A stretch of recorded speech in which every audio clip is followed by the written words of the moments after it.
नमो नमः सर्वेषां हार्दं स्वागतम्। अद्य वयं सिद्धान्तकौमुद्याः परिभाषा प्रकरणे प्रथमं सूत्रम् इको गुणवृद्धि इति सूत्रं पठामः। ततः पूर्वं परिभाषा विषये किञ्चित् वक्तुम् इच्छामि। मित्राणि, संज्ञा च परिभाषा च विधिर्नियम एव च अतिदेशो अधिकारश्च षड्विधं सूत्रलक्षणम् इति अस्माभिः ज्ञातम्। तत्र संज्ञासूत्राणाम् एकत्र एव समावेशनम् आसीत्। तत् प्रकरणं संज्ञाप्रकरणम् इति उक्तम्। द्वितीयं प्रकरणं परिभाषा प्रकरणं। प्रकरणेऽस्मिन् केवलं परिभाषासूत्राणि एव सन्ति। नाम यत्र यत्र परिभाषाः भवन्ति तत्र यत् सूत्रं विहितं तान्येव सूत्राणि स्वीकृतानि वर्तन्ते भट्टोजि दीक्षित महोदयेन। इदानीं प्रश्नः भवति, केयं परिभाषा, ये परिभाषा क्या है और परिभाषा की संज्ञा है। परिभाषा की स्पष्टता करने के लिए कहा जाता है कि अनियमे नियमकारिणी परिभाषा। यत्र नियमः नास्ति परन्तु नियमः आवश्यकः भवति, नियमः प्रणीयते, सा परिभाषा भवति। तर्हि अनियमे नियमार्थं परिभाषा भवति। जहाँ पर कोई नियम नहीं है लेकिन नियम की जरूरत होती है और नियम प्रणयन जिस सूत्र से होता है उसको परिभाषा कहा जाता है। इस प्रकार ये सब परिभाषा विधायक जो सूत्र है उन परिभाषा सूत्रों का एक साथ समाविष्ट किया गया है परिभाषा प्रकरण में। अभी परिभाषा प्रकरण की पहला जो शब्द है अथ परिभाषा प्रकरणम। अथ शब्द मंगलवाचक, प्रकरणारंभे अथ शब्द अत्र मंगलसूचकः अस्ति। अग्रे परिभाषाणां प्रकरणं परिभाषा प्रकरणम्। इदानीं प्रथमं सूत्रम् इको गुणवृद्धि विचार करते हैं आज। इको गुणवृद्धि सूत्र को जब हम व्याख्यान करेंगे तो पहला काम है पदच्छेद। प्रथमे किं कार्यं? पदच्छेदः। तर्हि इकः गुणवृद्धि इति पदद्वयं द्विपदात्मकं सूत्रम्। इकः गुणवृद्धि। इदानीं पदार्थोक्तिः, नाम ये जो पद है कौन सा विभक्ति में और कौन सा वचन में है। तो इकः, इक शब्दस्य षष्ठी विभक्ति एकवचनम् इकः भवति। गुणवृद्धि इति प्रथमा विभक्तिः द्विवचनं भवति। अत्र विग्रहः अस्ति। पदच्छेदः, पदार्थोक्तिः, विग्रहः। विग्रहः नाम समासः। सूत्रेऽस्मिन् गुणवृद्धि पदे, इस गुणवृद्धि पद में एठी समास अछि। तर्हि गुणवृद्धि नाम गुणश्च वृद्धिश्च गुणवृद्धि इतरेतर द्वन्द्व समासः। गुणवृद्धि भवति दीर्घै परन्तु वस्तुतः तत्र वृद्धिः इति अस्ति। ह्रस्व, यथा हरिः हरि, हरयः, द्विवचन में हरि होता है वैसे वृद्धि वृद्धि। कपिः कपि, मुनिः मुनि, मुनयः, रविः रवि। तथैव गुणश्च वृद्धिश्च गुणवृद्धि। अभी पदार्थोक्ति वृद्धि को आप देखिए, सूत्र के नीचे वृद्धि लिखा है। वृद्धि में क्या लिखा गया? गुणवृद्धि शब्दाभ्याम यत्र गुणवृद्धि विधीयेते तत्र इकः इति षष्ठ्यन्तं पदम् उपतिष्ठते। उपतिष्ठते क्रिया है, बैठ रहा है या लग जाता है। कौन? इकः, ये षष्ठ्यंत पद बैठता है। षष्ठ्यंत पद का ग्रहण किया जाता है कहाँ? जहां पर गुणवृद्धि का विधान हो। और गुणवृद्धि किसके द्वारा विधान हो? गुणवृद्धि शब्द के द्वारा ही विधान हो, वहां पर इकः का षष्ठ्यंत पद का विधान होता है। इसका उपस्थापन किया जाता है। अभी एक स्पष्टता के लिए बोल रहा हूं, जैसे एक उदाहरण है, सूत्र का उदाहरण है मिदेर गुणः।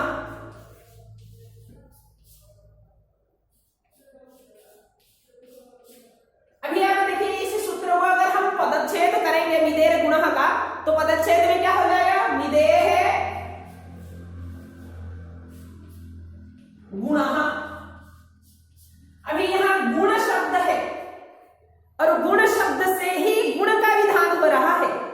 लेकिन अभी यह प्रश्न आ रहा भाई गुण शब्द से तो गुण का विधान करोगे, लेकिन किसका गुण होगा? मैं आपको पहले ही बताया हूं संज्ञा प्रकरण में गुण जो है व्याकरण में 3 चीज का होता है गुण। अदें गुण, अत और एंग, इनको गुण कहा जाता है। तो अत में पूरे अ की 6 रूप आ जाएंगे, तपरस तत्काल से जो ह्रस्व आकार है उसको, और गुण जो है एंग, एंग में ए और ओ 2 आएंगे। अभी इनको तो गुण होगा, इनको गुण कहा जाता है। गुण शब्द से गुण का विधान हो रहा है, लेकिन प्रश्न आ रहा है जो गुण होगा किसका होगा? किसका गुण करोगे आप? गुण शब्द से तो गुण का विधान करोगे, लेकिन किस चीज का गुण का विधान होगा? काहार गुण हब? गुण शब्द द्वारा यदि गुण विधान हब बोली कहउची तो गुणटा काहार हब? तो ताहार प्रश्न पैसे दिखो मिदेह गुण हाथ में मिद जो पद है मिद, अगर मिद को हम विच्छेद करेंगे बाद में विच्छेद तो म, ई और द 3 चीज है यहाँ, म, ई, द। अभी ये जो शंका आया कि मिदेर गुण से गुण शब्द से ही गुण का विधान हो रहा है, लेकिन ये स्पष्ट नहीं हो रहा है, यहाँ कोई नियम ही नहीं है हम किसका गुण करेंगे।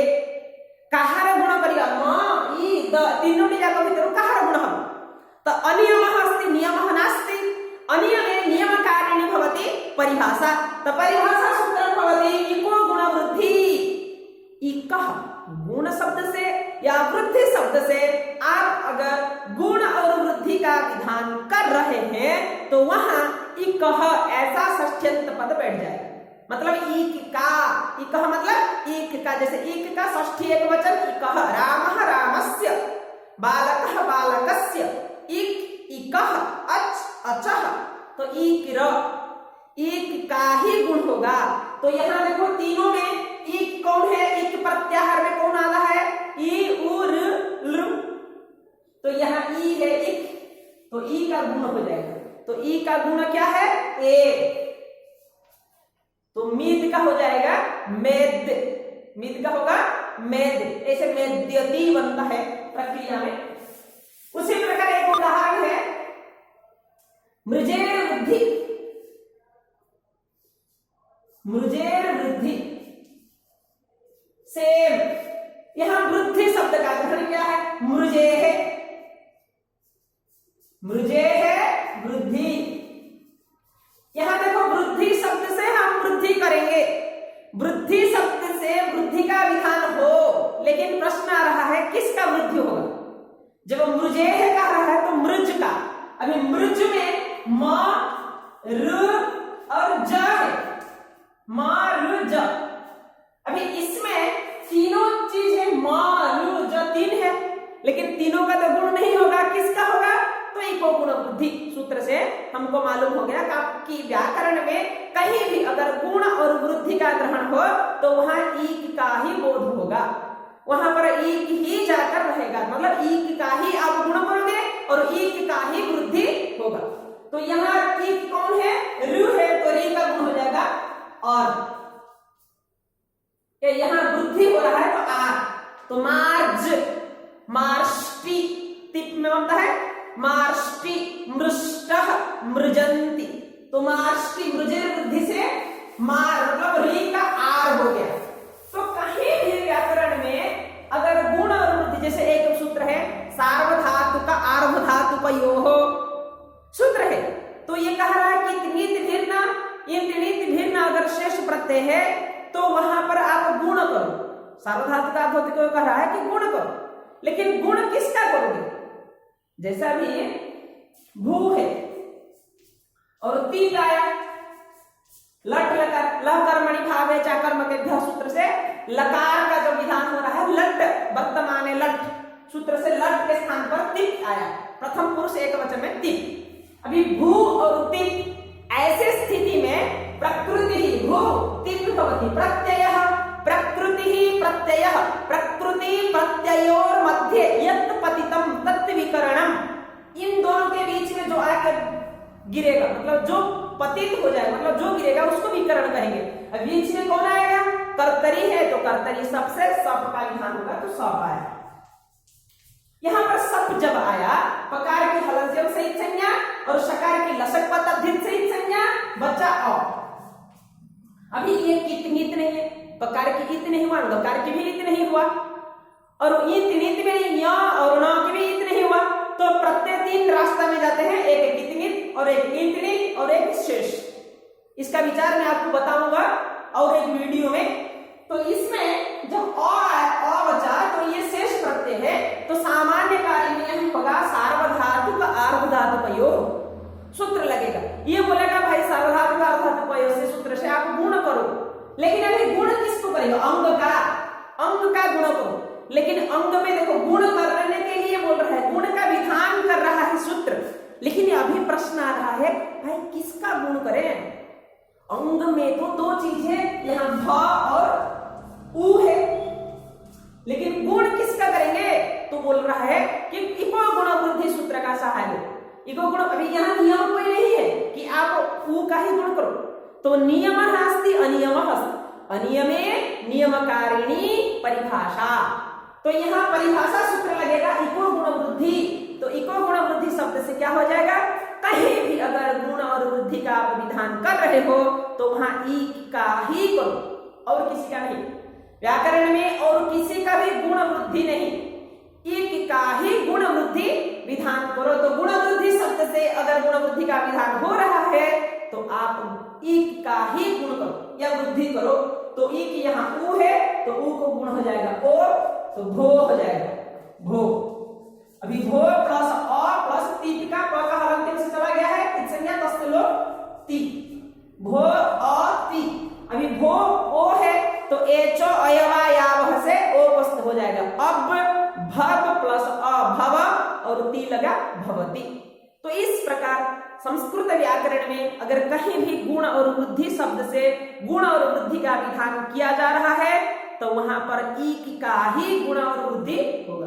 केउठी भी जहां भी आम सूत्र पढ़िबा जदि कोठी गुण और वृद्धि शब्द द्वारा आम गुण वृद्धि विधान करुचे तो सेठी नियम नाही एवं अनियमे नियमकारिणी परिभाषा जोठी नियम प्रणयन दरकार, तो इको गुण वृद्धि शब्द साहाय्य आम इक ही गुण और वृद्धि करिबा। तो सेठी परिभाषा सूत्र इको गुण वृद्धि। आशा करता हूं आपको ये सूत्र समझ में आया होगा। अगर आपको कोई दिक्कत हो तो आप पूछ सकते हैं, एक बार पढ़ो जरूर, और अगर अच्छा लगे तो दूसरों के लिए अगर उपयोगी है आपको लगता है तो दूसरों को भी भेजो। अस्तु पुनर्मिलामः। जयतु भारतम, जयतु संस्कृतम। धन्यवाद।